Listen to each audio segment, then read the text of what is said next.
So you know how sometimes everything looks fine and it turns out that it's not actually fine?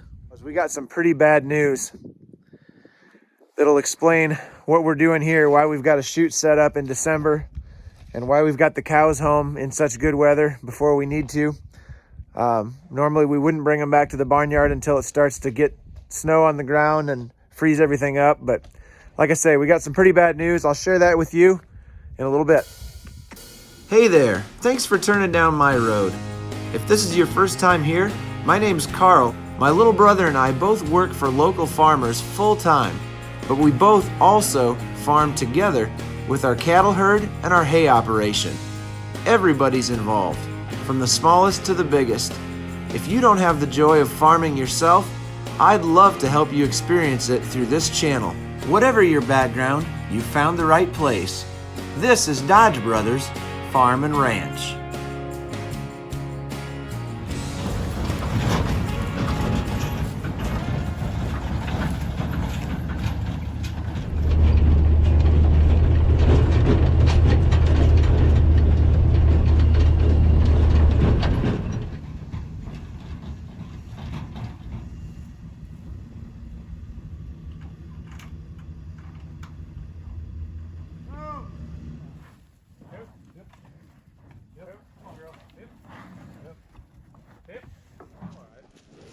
Get one going. There. Come on. Keep going.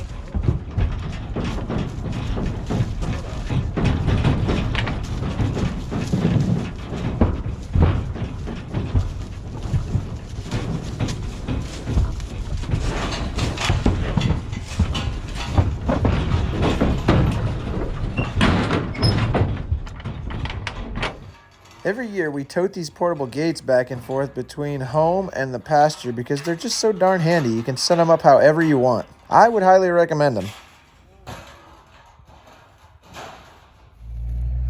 You girls loaded up really nice. I appreciate that. You ready to go for a ride?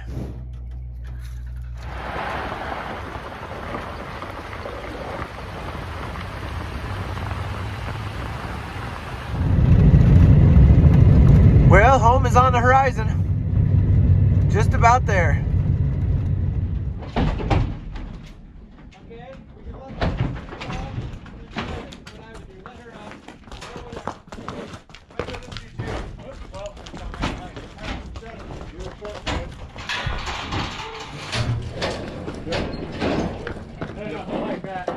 Yep. Come on, hip.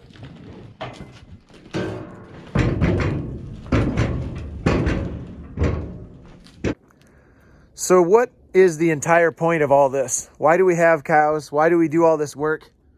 The point is because these cows make calves, and we then sell the calves that get fattened out to be turned into beef, which is delicious for everyone to eat. That's why we're doing this. But the big problem we have going on this year is none of these cows are currently making calves. You see, we normally pregnancy check in late summer, early September, because if we AI and then we turn a bull out to clean up what the AI missed, we want to be able to pregnancy check early enough so that we can detect the difference between AI breeding and bull breeding so that we know which cows are going to have a calf from which sire.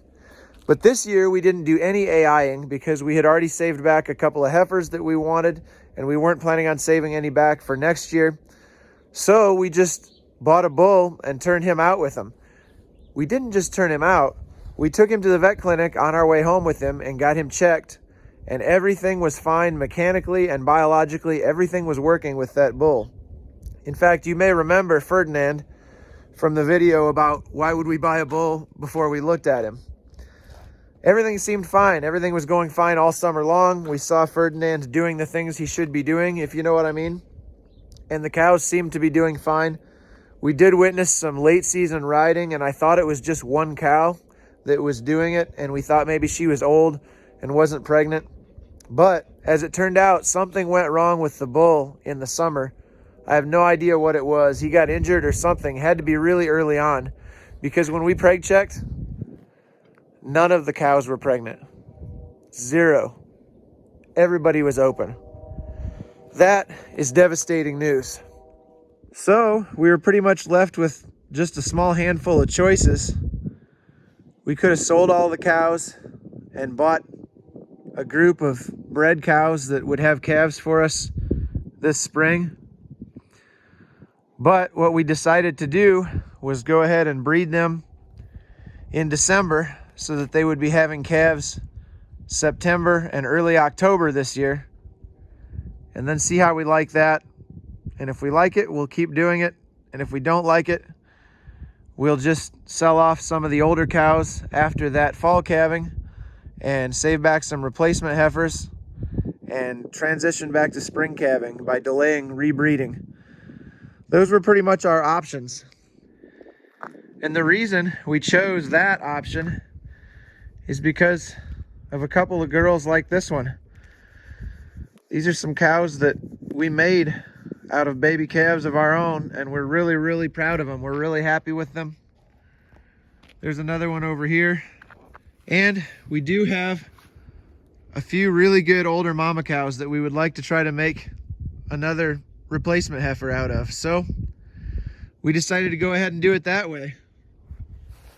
The problem, of course, is the fact that we're not going to have any calves born this spring, which means we're not going to have any calves to sell in 2021. And furthermore, if we have good luck getting heifers and we save back 2 or 3 or 4 replacement heifers in 2021, we won't have very many calves to sell in 2022. So it's going to be a kind of a rough financial patch here for the Dodge Brothers cattle herd. It was going to be pretty much no matter which way we did it, because selling off, a group of unbred cows and then buying bred cows was not going to be a cheap transition either. But it's also not a cheap transition to skip an entire season of calving.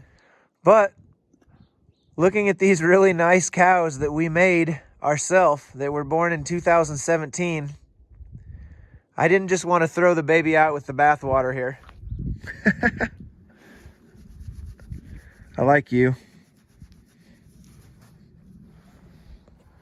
So we had already saved back these 2 heifers when we sold the rest of the calves this summer, because we want to be able to make cows out of these 2. Yeah, I'm talking about you. We're really proud of their mothers and the bull that they are sired by, that we AI'd their mothers to. So we're excited to keep these 2 back and add them to the cow herd as mamas. But we're going to be needing to add some more heifers next year now. So what you saw us doing with the chute the day that we brought the cows home was we were synchronizing their estrus cycles. And the reason that we like to do this is so that we can do all of our AIing in a period of about 3 days.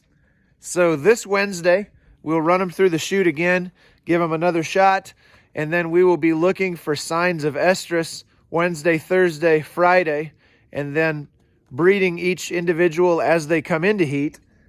And then on Saturday, any cows that we have not witnessed any signs of estrus, we'll run them through at the end of the day and breed all them. And we've had very good success with this protocol in the past, so that's what we're going to do again.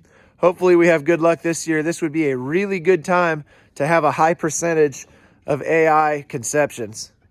Hey, while I'm thinking about it, come look at this. I'm kind of proud. I got tired of feeding the replacement heifers square bales, so I set them up with access to come through the barn door from the other pasture to come out to this little 12 by 12 pen so they can eat off a small portion of the round bale feeder that the rest of the cows are eating off of. It might look a little cheesy, but it works pretty good. By the way, I will be putting together a short review of this Arrow Q-Catch Tub Alley chute combination that we have rented.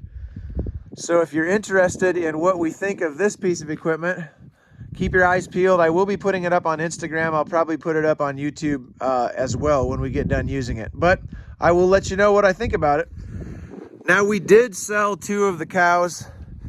There's one thing that I will not forgive a cow for, and that's a bad attitude. And I mean a really bad attitude. If a cow's going to be dangerous to be around, I don't want her around anymore. So there was a couple of them that were pretty high-headed, bad attitudes.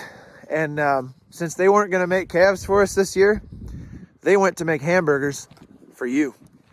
Hey, you know what? Sometimes things don't go right. And this is a pretty big thing to not go right for us. Having the cows basically take a year off and keep getting paid the whole year. That's the problem. They're eating all year long and they're not giving us anything back. But we made our decision of what we're going to do, and that's what we're going to do. So we've got to live with it. Anyway, I appreciate all of your support and all of you guys watching these videos. Thanks a lot for hanging out this week. I'll see you next time.